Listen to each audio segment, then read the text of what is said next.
খৰিকটত দেৱ দামোদৰ গুৰুৰ আবিৰ্ভাৱ মহোৎসৱৰ সফল সামৰণি বিগত বৰ্ষৰ দৰে এইবেলিও তিনিদিনীয়া বৰ্ণাঢ্য কাৰ্যসূচীৰে অনুষ্ঠিত কৰা 537 সংখ্যক শ্ৰী শ্ৰী দেৱ দামোদৰ গুৰুৰ আবিৰ্ভাৱ মহোৎসৱটিৰ সোমবাৰে নিশাৰ ভাগত সফল সামৰণি পৰে। খৰিকটা অঞ্চলৰ ৰাইজৰ দ্বাৰা অনুষ্ঠিত মহোৎসৱখনিৰ সৈতে সংগতি ৰাখি প্ৰভাত ফেৰী ধৰ্মীয় পতাকা উত্তোলন আদি বিভিন্ন ধৰ্মীয় কাৰ্যসূচী ৰূপায়ণ কৰা হয়। ইয়াৰ উপৰিও অন্তিম দিনা নাগাৰা নাম পৰিৱেশন কৰা হয়। খৰিকটা আমাৰ দৌলত অনুষ্ঠিত হোৱা শ্ৰী শ্ৰী দেৱ দামোদৰ গুৰুৰ আবিৰ্ভাৱ মহোৎসৱটি এইবেলি আমি তিনিদিনীয়া বৰ্ণাঢ্য কাৰ্যসূচীৰে বিভিন্ন কাৰ্যক্ৰমিকাৰে আমি অনুষ্ঠিত কৰিছোঁ আৰু দুদিনৰ সফল সমাপ্তিৰ অন্তত আজি তৃতীয় দিনৰ কাৰ্যসূচী অৰ্থাৎ শেষ কাৰ্যসূচী। ইতিমধ্যে আমাৰ বিভিন্ন কাৰ্যসূচীত অংশগ্ৰহণ কৰিছে এই অঞ্চলৰ ভক্তপ্ৰাণ ৰাইজে। গতিকে এই অনুষ্ঠানটোৰ বিষয়ে ৰাইজক নতুনকৈ ক'ব লগা নাই। মহাপুৰুষজনাৰ আজি 69তম আমি খৰিকটা ৰাইজে মিলি এই মহাপুৰুষজনাক স্মৰণ কৰি এই অনুষ্ঠানভাগী আবিৰ্ভাৱ মহোৎসৱটি আমি পালন কৰি আহিছোঁ। গতিকে সদাশয় ভক্তপ্ৰাণ ৰাইজে এই অঞ্চলৰ ৰাইজে আহি এই অনুষ্ঠানটোক আমাক পদধূলি দিছে বা আমাক উৎসাহ যোগাইছে। তাৰ বাবে মই সমূহ ধৰ্মপ্ৰাণ ৰাইজক আমি ধন্যবাদ জ্ঞাপন কৰিছোঁ। লগতে আজি বিশেষভাৱে অসমৰ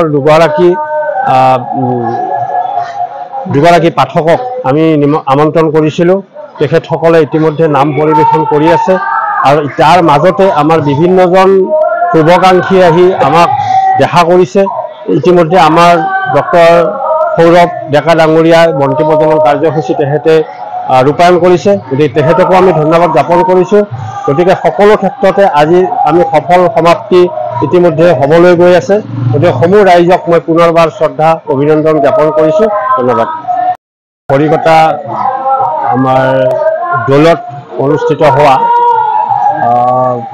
শ্ৰী শ্ৰী দেৱ দামোদৰ গুৰুৰ আবিৰ্ভাৱ মহোৎসৱটি এইবেলি আমি তিনিদিনীয়া বৰ্ণাঢ্য কাৰ্যসূচীৰে বিভিন্ন কাৰ্যক্ৰমিকাৰে আমি অনুষ্ঠিত কৰিছোঁ আৰু দুদিনৰ সফল সমাপ্তিৰ অন্তত আজি তৃতীয় দিনৰ কাৰ্যসূচী অৰ্থাৎ শেষ কাৰ্যসূচী।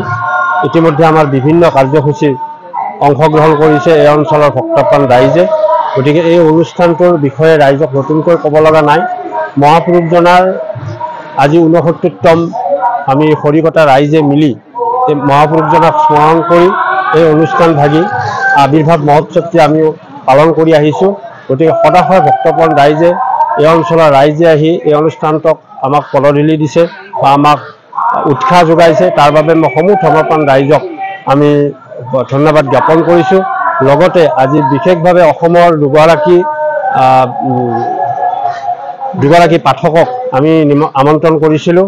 তেখেতসকলে ইতিমধ্যে নাম পৰিৱেশন কৰি আছে আৰু তাৰ মাজতে আমাৰ বিভিন্নজন শুভাকাংক্ষী আহি আমাক দেখা কৰিছে।